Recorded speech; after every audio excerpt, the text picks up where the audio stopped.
বিশ্বনবী কাঁদতে কাঁদতে মাথা তুলবেন, বলবেন আল্লাহ, দুনিয়াতে সব নবীরা স্পেশাল দোয়া করেছে, আমি করি নাই, এবার আমি আমার স্পেশাল দোয়াটা করতে চাই, আপনি কবুল করবেন কিনা বলেন। আল্লাহ বলবেন, নবী কি আপনার দোয়া বলেন?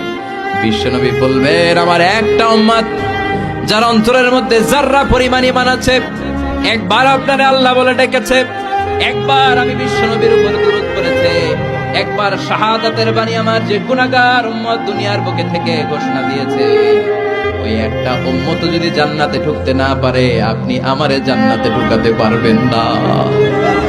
আল্লাহ বলবেন, সাল তুতা, সাল সাল তুতা, ওয়াশফা তুশাফা, শাফাত করেন নবী করেন, যার জন্য দোয়া করবেন আমি কবুল করে নেব।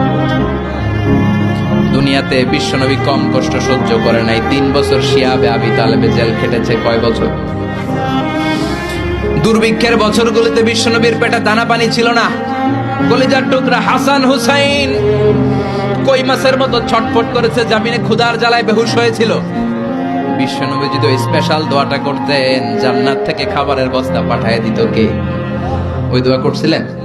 জেলখানায় আল্লাহরে বলছিলেন, আল্লাহ স্পেশাল দোয়া করলাম, জেল থেকে মুক্ত করে দেন, করছিলেন? যুদ্ধের ময়দানে নিজের দাঁত ভেঙেছে, উহুদের ময়দান সাক্ষী, বিশ্বনবীর মুবারক রক্তে উহুদের ময়দান রঞ্জিত হয়েছে। সেদিনও বিশ্বনবী ওই দোয়াটা করে নাই। চিল্লায় বলেন ঠিক কিনা? তায়েফের ময়দানে বিশ্বনবী কয়েকটা জায়গায়, 3 জায়গায় বেহুশ হলেন। বিশ্বনবীর মুবারক দেহ বেয়ে রক্ত ঝরলো। ওই কঠিন বিপদের দিনও বিশ্বনবী এই দোয়াটা করেছেন নাকি? কথা বলেন।